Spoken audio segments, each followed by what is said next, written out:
Crypto coins जिसका नाम है बिटकॉइन। आखिर बिटकॉइन का सच क्या है? ठीक है, गोल्ड है इसकी फिक्स वैल्यू। ठीक है, कोई पर्सन आपका आया यहाँ पे, उसने यहाँ पे खुदाई स्टार्ट कर दी।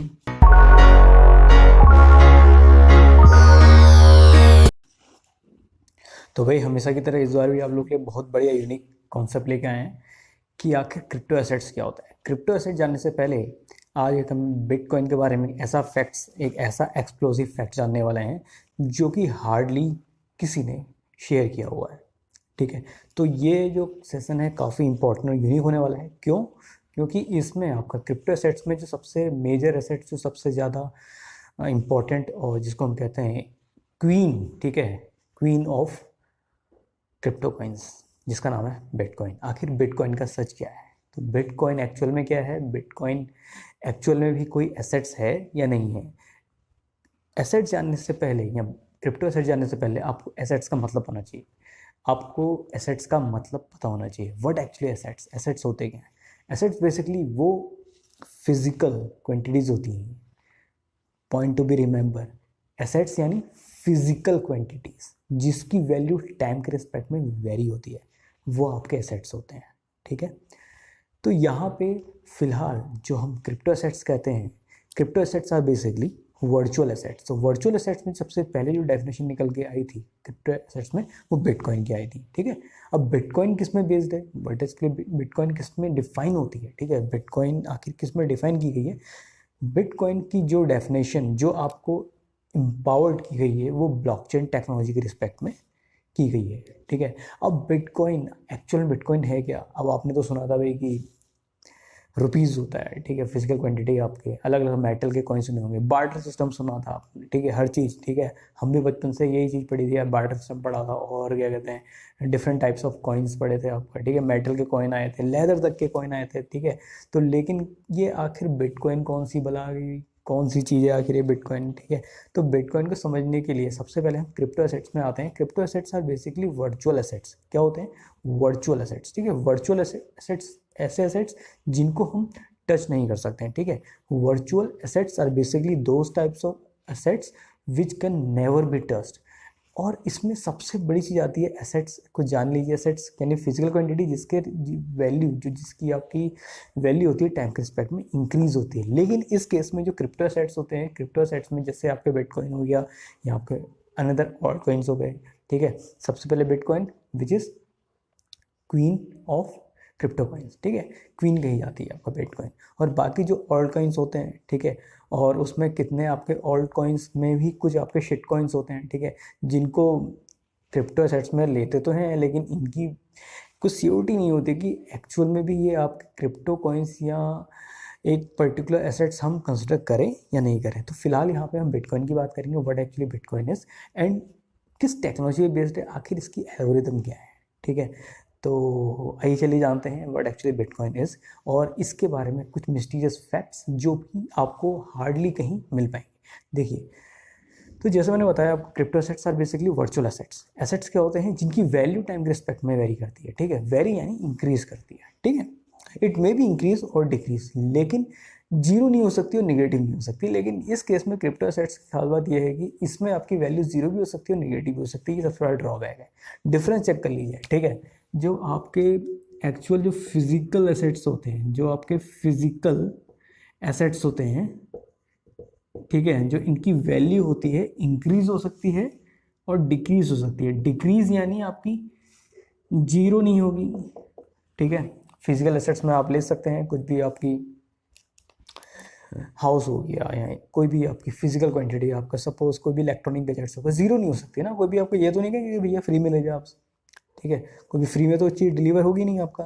ठीक है, तो इनकी वैल्यू आपकी फिजिकल एसेट्स की जीरो नहीं हो सकती है। ठीक है, और निगेटिव नहीं हो सकती। लेकिन इस केस में अगर हम क्रिप्टो एसेट्स की बात करें, क्रिप्टो एसेट्स की बात करें, यहाँ पे वैल्यू जीरो भी हो सकती है।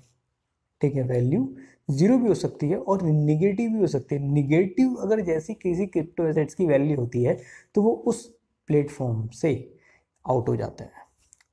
क्रिप्टो एसेट्स यानी कोई भी आपका क्रिप्टो करेंसी।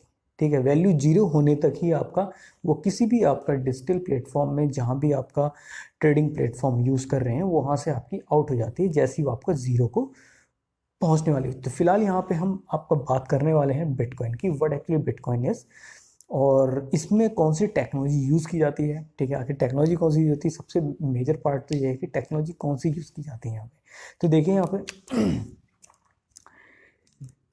जब हम अपने करेंसी की बात करते हैं, ठीक है, जब भी हम करेंसी की बात करते हैं हमारे दिमाग में अभी तक एक ही चीज़ थी, आपका नोट्स। ठीक है, जितने भी नोट्स किस किस के थे आपके, यहाँ पे आपके 5 रुपीज़ हो गए, आपने 10 रुपीज़ नोट्स देखे होंगे, 20 रुपीज़ नोट्स देखे होंगे। ठीक है, और आपका यहाँ पे 100, 500, तो जितने भी डिनोमिनेशन के किस किस के आपके 100 के, 500 के, 1000 के। ठीक है, 1000 के तो हट गए हैं, 2000 के आ चुके हैं। ठीक है, लेकिन तब भी इनको ले लेते हैं, 1000 के नोट्स भी थे, हमने देखे हैं। ठीक है, तो और दूसरा, और आई होप कि आप सभी लोग ने देखे होंगे, कोई ऐसा नहीं है जैसे नहीं देखे होंगे। ठीक है, इतने छोटे मे बी हो यहाँ पे शायद।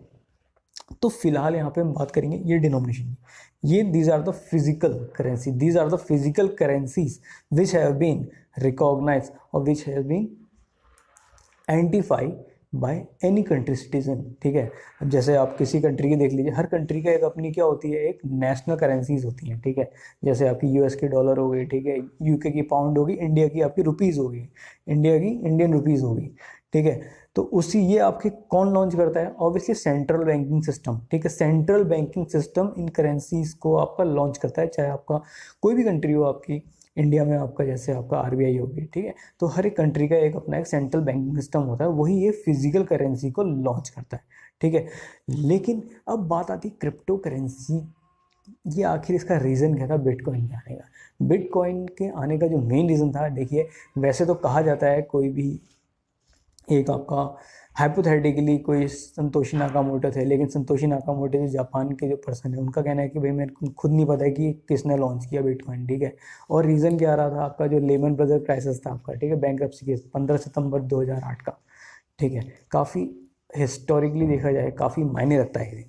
ठीक है, क्योंकि जो भी हुआ था उसी दिन हुआ था, क्योंकि उस दिन के बाद ही आपका ये क्रिप्टो एसेट्स में सबसे पहली जो करेंसी इंट्रोड्यूस की गई थी वो बिटकॉइन इंट्रोड्यूस की गई थी। तो बिटकॉइन का जो कॉन्सेप्ट यहाँ पे आता है वो तब से ही जनरेट हुआ आपका। ठीक है, सिंस 2008, उसके बाद ही, उस समय इसकी वैल्यू काफ़ी मिनिमम थी। ठीक है, ये मान के चलिए नियरली 1 क्रिप्टो करेंसी 1 बिटकॉइन वो नियरली था आपका $1 अप्रॉक्स। ठीक है, तो फिलहाल जो बिटकॉइन की बात करें, बिटकॉइन किसके प्रोपोर्शन है, बिटकॉइन की जो वैल्यू, जो बिटकॉइन की बात करते हैं, बिटकॉइन आपका डिपेंड करता है आपका ब्लॉकचेन। ठीक है, ब्लॉकचेन पे आपका बिटकॉइन की जो कंप्लीट प्रोसेसिंग है वो डिपेंड करती है आपकी कौन सी टेक्नोलॉजी है, ब्लॉकचेन टेक्नोलॉजी। आखिर ये ब्लॉकचेन टेक्नोलॉजी है क्या। ठीक है, तो ब्लॉकचेन टेक्नोलॉजी और बिटकॉइन को जानने से पहले हम इसको थोड़ा रब कर लेते हैं, यहाँ पे रब कर लेते हैं। तो देखिए यहाँ पे ब्लॉकचेन, तो ब्लॉक और चेन को सेपरेट आउट कर लेते हैं। ब्लॉकचेन जैसे नाम से पता लग रहा है यहाँ पे ब्लॉक्स और चेन। ठीक है, ब्लॉक्स क्या होता है, ब्लॉक बना लीजिए आपका, ये ब्लॉक बना लीजिए। ठीक है, दीज आर द ब्लॉक्स। अब इनको हमने यहाँ पे क्या कर लिया, आपस में कनेक्ट कर लिया। आखिर ये ब्लॉक है क्या, अगर कंप्यूटर साइंस के स्टूडेंट है तो डेफिनेटली आप जानते होंगे, आपने टॉपोलॉजी सुनी होगी, कंप्यूटर सिस्टम आपस में कनेक्ट रहते हैं। ठीक है, लीनियर टॉपोलॉजी होती है आपकी, ठीक है, और आपकी क्या होती है, स्टार टॉपोलॉजी होती है। तो फिलहाल टॉपोलॉजी की बात नहीं करेंगे क्योंकि बहुत से ऐसे होंगे जिनको टॉपोलॉजी नहीं पता, तो टॉपोलॉजी की बात नहीं करते हैं यहाँ पे। फिलहाल हम ब्लॉक्स की बात करते हैं। ब्लॉक्स जो होते हैं आपस में क्या होता है, इंटरकनेक्ट रहते हैं। What are these blocks, suppose ये ब्लॉक है, कोई पर्सन है। ठीक है, पर्सन मैंने मान लिया ये पर्सन आपका P1 है, और ये पर्सन P2 है, ये पर्सन P3 है, पर्सन P4 है। ठीक है, तो ये आपके 4 पर्सन है। ये 4 पर्सन क्या हैं, ऑब्वियसली जब पर्सन है तो उनकी पॉकेट होगी, पॉकेट यानी वॉलेट। ठीक है, इनके अपने अपने वॉलेट्स होंगे, कोई पर्सन है आपका। ठीक है, अब ये मत कहना कि पर्सन है तो वॉलेट नहीं है। ठीक है, ऑब्वियसली इनके जो आपके होंगे एक अपने वॉलेट्स होंगे जिसके क्या ट्रांजैक्शन करेंगे। ठीक है, किसी ने किसी को ज़रूरत थी, आपके 10 रुपीज़ दिया, 5 रुपीज़ दिया, तो फिलहाल यहाँ पे हम जो ट्रांजेक्शन होगा बिटकॉइन के रिस्पेक्ट में होगी। तो सपोज पर्सन P1 है, इसने सपोज यहाँ पे एक्सचेंज किया सपोज 1 बिटकॉइन, B1 आते हैं और इसको क्रॉस करते हैं। बिटकॉइन का सिंबल क्या होता है, B बनाया आपका, इसको क्रॉस कर लिया, ठीक है, काट दिया यहाँ से, ठीक है, डायगोनली इसको क्रॉस कर दिया यहाँ पे, तो ये बिटकॉइन का सिंबल होता है। सपोज इस पर्सन ने यहाँ पे ट्रांजेक्शन किया 1 बिटकॉइन का, इसके बाद इसने ट्रांजेक्शन किया यहाँ पे सपोज इसने भी 1 बिटकॉइन का, ठीक है। तो ये जो ब्लॉक्स हैं basically these are the pockets, these are the wallets of any person, ठीक है, दीज आर द वॉलेट्स, ठीक है। ये पर्सन P1 है, इसको मैं मान लेता हूँ पर्सन P1, और ये आपका पर्सन P2, और ये आपका person P3 and this is person P4। सारे आइडेंटिकल लग रहे हैं, लेकिन ये आइडेंटिकल नहीं है, इनको एक ही मत मान लेना, ठीक है। दीज आर डिफरेंट पर्सन, ठीक है, these are different people.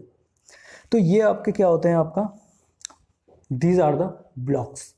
In another word these are the person those have certain pockets, और उस पॉकेट्स में कुछ ना कुछ अमाउंट है, किसके फॉर्म में, बिटकॉइन के फॉर्म में, ठीक है। तो हर एक पर्सन के आपका एक पॉकेट है, पॉकेट में एक अमाउंट है, सर्टेन अमाउंट है बिटकॉइन, ठीक है।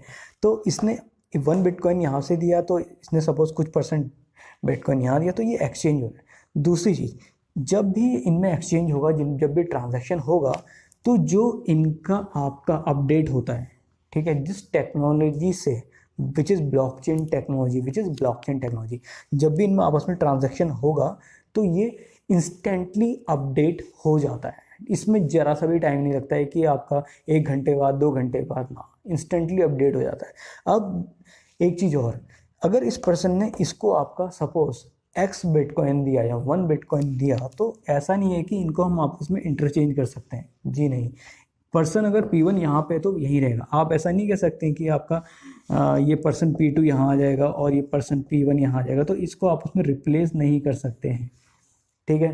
तो ये टेक्नोलॉजी इतनी परफेक्टली काम करती है, ब्लॉकचेन टेक्नोलॉजी इतनी परफेक्टली काम करती है। एक चीज़ और कही जाती है कि जो ब्लॉकचेन टेक्नोलॉजी पे बेस जितनी भी आपकी क्रिप्टो एसेट्स हैं, ये आपके क्या होते हैं, नॉन हैकेबल है, यानी इनको हैक नहीं किया जा सकता है। ये सबसे बड़ा मिसकंसेप्शन है कि ब्लॉकचेन टेक्नोलॉजी को हैक नहीं किया जा सकता। ब्लॉकचेन टेक्नोलॉजी को भी हैक किया जा सकता है। कैसे? सबसे पहले रीज़न में आएंगे कि आखिर इसको हैक क्यों नहीं किया जा सकता है। इसको हैक इसलिए नहीं किया जा सकता है क्योंकि अगर कोई भी हैकर अगर अटैक करता है किसी पर्टिकुलर सिस्टम में, तो वो सबसे पहले जो सर्वर होता है जिसमें आपके number of system S1, S2, S3, S4, ठीक है, ये आपके 4 सिस्टम कनेक्ट हैं वाया सिंगल सर्वर। तो जो हैकर होगा वो किस में अटैक करेगा? मेन सर्वर पे। अगर वो इस सर्वर पे अटैक करता है तो जितने भी सिस्टम इसके कनेक्ट होते हैं, ठीक है, तो डेटा क्या हो जाता है, डेटा ब्रीच की कंडीशन बनती है, या जो इनका डेटा जो होता है इनसिक्योर हो जाता है। क्यों? क्योंकि जो मेन सर्वर है उसी में आपका अटैक हो चुका है, और मेन सर्वर से आपके 4 सिस्टम यहाँ पे कनेक्ट थे। लेकिन इस टेक्नोलॉजी में, ब्लॉकचेन टेक्नोलॉजी में, अगर या इसका ट्रांजैक्शन P1 पर्सन से P2 को हो रहा है तो ये इन्फॉर्मेशन इसके पास भी होगी, इसके पास भी होगी, और आने वाली जो आपका दूसरा अगला ब्लॉक होगा, अगला पर्सन होगा, उसके पास भी होगी, और ये इंस्टेंटली अपडेट हो जाता है। तो अब बात आती है कि हैकर इसको कैसे आपका हैक कर सकता है सिस्टम को। तो अगर हम इसको लॉजिकली सोचें, ठीक है, जहाँ की मेरा मानना है, और ऑब्वियसली हो सकता है, अगर 50% से 56% आपका जो ब्लॉक्स होते हैं, ठीक है, ब्लॉकचेन या लेजर कहते हैं, ठीक है, लेजर सीरीज ऑफ जो इनको नंबर ऑफ ब्लॉक्स होते हैं, इनके ग्रुप को हम लेजर कहते हैं, ठीक है, दीज आर द लेजर्स, ठीक है, क्योंकि जो ये आपके ब्लॉक्स होते हैं, जो ग्रुप में जो इनकी इंफॉर्मेशन होती है, जो स्टोर होती है, नोट्स के फॉर्म में होती है, जिसको हम लेजर कहते हैं। अगर ये 50 से 56% आपकी हैक हो जाए तो सिस्टम आपका हैक हो सकता है। ब्लॉकचेन टेक्नोलॉजी को भी हैक किया जा सकता है, ये साइंटिफिकली प्रूवन है, ठीक है। तो ब्लॉकचेन टेक्नोलॉजी को हम सिक्योर बिल्कुल नहीं कह सकते, क्योंकि इन फ्यूचर अगर हैक हो जाए या कोई भी हैकर आपका सिस्टम हैक कर दे, किसकी वजह से 50 से 56% आपका जो नोड्स हैं, जो इंफॉर्मेशन नोड्स हैं, वो अगर हैक हो जाए तो आपकी ब्लॉकचेन भी, आपका टेक्नोलॉजी फेल हो सकती है। ठीक है, यानी ट्रांजैक्शन आपका अलग अलग शो कर सकता है। अब बात ये आती है, ऐसे तो आपका यहाँ पे जो ट्रांजैक्शन है वो इनसिक्योर है, ऑब्वियसली आप अभी तक तो फिलहाल इनसिक्योर नहीं है, ठीक है, लेकिन फ्यूचर में हो सकता है। ठीक है, अब यहाँ पे तो आपकी जो ट्रांजैक्शन है, आपके जो क्रिप्टो करेंसी या बिटकॉइन की जो करेंसी है, उसकी देखरेख करने के लिए क्या है, कोई नहीं है। क्यों? क्योंकि डिसेंट्रलाइज करेंसी है। लेकिन अगर हम बात करें इंडियन करेंसी की, तो वहाँ पे आपकी देखरेख करने के लिए कौन है? सेंट्रल बैंकिंग सिस्टम है, जिसको हम आरबीआई कहते हैं। ठीक है, तो आरबीआई का कंट्रोल है। ठीक है, इंडियन मॉनेटरी सिस्टम में आरबीआई का कंट्रोल है, लेकिन क्रिप्टो एसेट्स में या बिटकॉइन में आपका किसी का कंट्रोल नहीं है। यहाँ पे जो इंडिविजुअल जो पर्सन है, जो इंडिविजुअल नोट्स कह लें या इंडिविजुअल आपका ये ब्लॉक्स कह लें, इनका ही आपस में क्या रहता है, कनेक्शंस रहता है, और बाकी इसके ऊपर कंट्रोल किसी का नहीं है। ठीक है, ये एक प्रोग्रामिंग है। बात कर लें हमें ब्लॉकचेन एक्चुअल में है क्या और माइनिंग क्या होती है, इसमें भी डील कर लेते हैं यहाँ पे।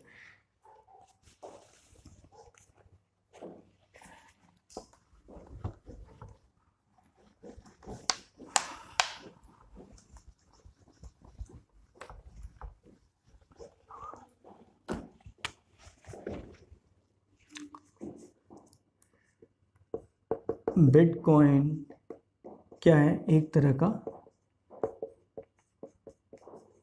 क्रिप्टो कॉइन कह लें, क्रिप्टो कॉइन कह लें या मनी कह लें, जो कि वर्चुअल है।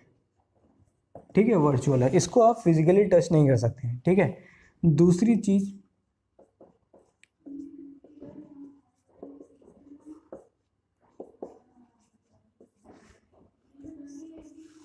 जैसे एवरी ईयर आरबीआई का फिक्स रहता है कि हमें एनुअली इतने नोट छापने हैं, उसी तरह आपका जो बिटकॉइन है ये भी फिक्स क्वांटिटी है। किसके फॉर्म में? कोई फिजिकल फॉर्म तो है नहीं कि कोई ऐसा आपको कोई प्रोवाइड कर रहा है कि ये भाई इतने का नोट ले ले बिटकॉइन। ये एक तरह की क्या है, एल्गोरिदम है। ठीक है, कंप्यूटर एल्गोरिदम है, और आपका क्या है, आपकी कोडिंग है। ठीक है, तो बिटकॉइन बेसिकली है क्या? Bitcoin it's a kind of coding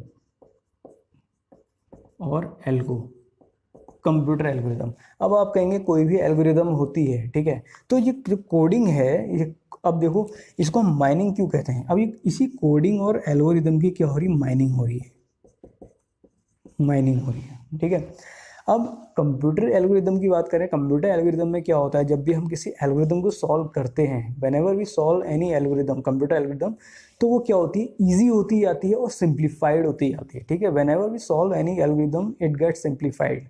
ठीक है, जैसे ही हम उसको सॉल्व करते रहते हैं वो सिंप्लीफाइड होती रहती है। But in case of coding और in case of mining of bitcoin, जो बिटकॉइन है एक तरह की माइनिंग, क्या करेगा, माइनिंग। अब यहाँ पे कोई आपका ऐसा थोड़ा ना कोई माइंस है, ठीक है, लेकिन कॉन्सेप्ट माइन का ही है। जैसे एक माइन होती है, सपोज दिस इज माइन, और यहाँ पे हमारा कोयला, सॉरी कोयला नहीं, आपको कह रहे हैं गोल्ड कह लेते हैं।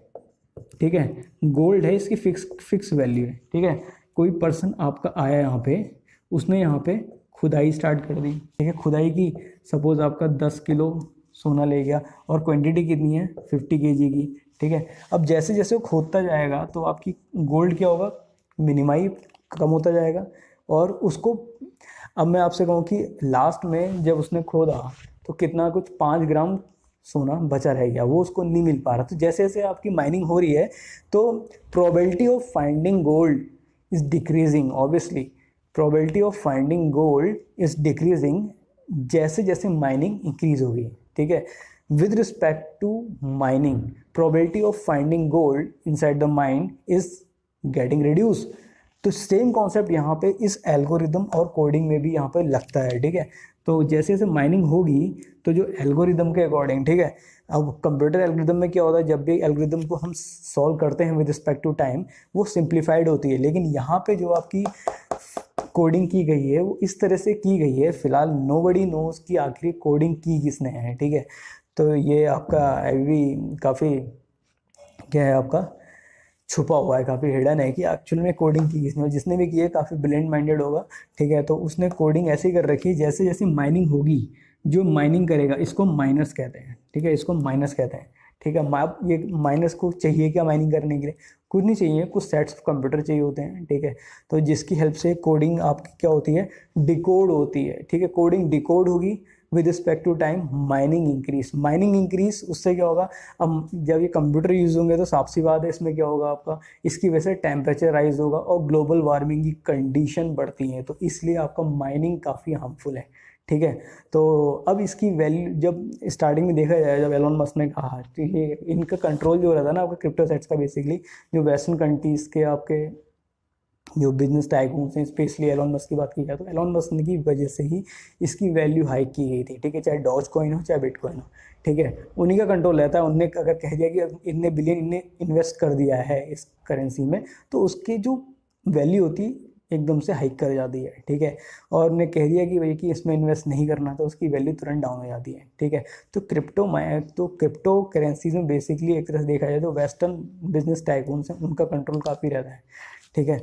तो फिलहाल अब तो इंडियन गवर्नमेंट ने 30% टैक्स के साथ इसमें आपको अलाउ कर दिया है, किसी भी इंडियन सिटीजन को 30% टैक्स दीजिए और आपका इसमें इन्वेस्ट करिए, ठीक है। आप भले ही प्रॉफिट में या लॉस में हो, but you will have to pay the tax at least 30%, at least नहीं, इट हैज़ टू पे, ठीक है, it has to pay during the transaction of any crypto assets, ठीक है। उसमें कोई लिमिट्स है, मे बी आपका 1 to 1.5 लाख अराउंड, ठीक है, जिसका इन्वेस्टमेंट होगा तो उसमें 30% टैक्स है आपका, ठीक है। गवर्नमेंट को मतलब नहीं है आपको लॉस हो जाए प्रॉफिट हो, यू हैव टू पे, that means you must pay, ठीक है।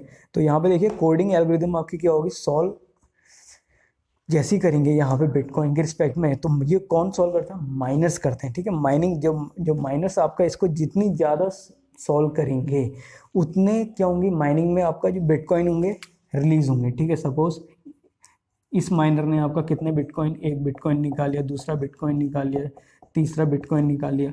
अब ये बिटकॉइन निकाले जा रहा है बाय जो माइनर है, जो आपका क्या है, खोदने वाला। जैसे आपका एक यहाँ पे क्या है, आपका माइंस को खोदने वाला कोई भी आपका लेबर है, जिसको हम लेबर कहेंगे, या आपका कोई भी आपका पर्सन कहेंगे जिसको खोद रहा है, इन द सेम वे जो यहाँ माइनिंग कर रहा है उसको माइनर, ये भी माइनर ही है, ठीक है। ये खोद के गोल्ड निकाल रहा है, यहाँ पे क्या निकाल रहा है आपका, उस कोडिंग और एल्गोरिदम को सॉल्व करके। वो ऐसा नहीं है, इसके लिए जरूरी नहीं है कि आप कंप्यूटर प्रोग्रामर हो, you have certain sets of computer, you must have computer system, और उसकी कुछ आपकी रिक्वायरमेंट्स होती है, ठीक है। सीपीयू कितना होना चाहिए और जो भी उसकी कंडीशन रहती है, ठीक है। तो उसके रिस्पेक्ट में आपका जो माइनिंग चलती है, ठीक है। लेकिन यहाँ पे जो पावर का कंजम्पशन होता है काफ़ी ज़्यादा होता है, पावर का कंजम्पशन और ज़्यादा बढ़ता है जैसे जैसे नंबर ऑफ माइनिंग या नंबर ऑफ माइनर्स बढ़ेंगे या माइनिंग बढ़ती जाएगी, ठीक है। तो जैसे जैसे माइनिंग बढ़ेगी तो क्या होगा, बिटकॉइन आपके रिलीज होंगे, बिटकॉइन रिलीज होंगे, ये बिटकॉइन किसके पास जाएंगे, नंबर ऑफ ब्लॉक्स, ठीक है। सपोज पर्सन P1 है, मेरे पास आ गया, फिर अगला पर्सन, मैं उसको ट्रांजेक्शन करूँगा, ठीक है। विदाउट माइनर्स कोई भी पर्सन बिटकॉइन को ट्रांजैक्शन में यूज़ नहीं कर सकता है। क्यों? क्योंकि ये कोडिंग है, ये एल्गोरिदम है, ठीक है। जब तक ये एल्गोरिदम सॉल्व नहीं होगी बिटकॉइन रिलीज नहीं होंगे, और जैसे जैसे टाइम बढ़ रहा है बिटकॉइन की वैल्यू फिक्स है, ठीक है। वो आप देख लीजिएगा अराउंड 1 बिलियन समथिंग अराउंड जो भी है, ठीक है, उसकी वैल्यू फिक्स है। फिलहाल वो डेटा है, बट फिलहाल मेरा जो मेन एम था आपको समझाना था व्हाट एक्चुअली माइनिंग इज़ और व्हाट एक्चुअली ब्लॉकचेन टेक्नोलॉजी है। तो जैसे जैसे माइनर्स जो आपकी बिटकॉइन रिलीज़ कर रहे हैं, तो इनकी वैल्यू जो जैसे बिटकॉइन रिलीज होंगे, ये कहाँ पे जाएंगी, आपका ट्रांजैक्शन के लिए ब्लॉकचेन टेक्नोलॉजी में यूज़ होगी। और ब्लॉकचेन टेक्नोलॉजी में कौन है, आपके यूज़र्स हैं, जिनको हम क्या कह सकते हैं, आपका लेजर में जो आपके नंबर ऑफ पर्सन है, वो हम इंडिविजुअल पर्सन है जो बिटकॉइन को यूज़ करते हैं और आपस में ट्रांजैक्शन करते हैं, ठीक है। इसके रिगार्डिंग कोई भी डाउट हो डेफिनेटली पूछ सकते हैं। फिलहाल बिटकॉइन का कौन से काफ़ी यूनिक है, इससे रिलेटेड एक टॉपिक और जल्दी ही मैं लाने वाला हूँ, ठीक है। कि अब इसमें देखिए हिस्ट्री में नहीं जाना है, इसमें समझना है बट एक्चुअली बिटकॉइन, ठीक है, ब्लॉकचेन टेक्नोलॉजी यूज़ हो रही है। बाकी आप लोगों को इससे रिगार्डिंग क्या जानना है बिटकॉइन से रिलेटेड, वो डेफिनेटली पूछ सकते हैं। इसमें जानने को बहुत कुछ है, और कौन कौन सी टेक्नोलॉजी, अगर आप टेक्नोलॉजी को और अच्छे से जानना चाहते हैं तो डेफिनेटली आप नीचे कमेंट करिए, आपको उसके रिगार्डिंग टेक्नोलॉजी में डेफिनेटली बताया जाएगा। तो मिलते हैं अगले नेक्स्ट सेशन में, उसमें भी मोस्ट प्रोबेबली हम इसको ब्लॉकचेन को और अच्छे से डील करेंगे और अच्छे से समझने की प्रैक्टिस करेंगे। Till then enjoy.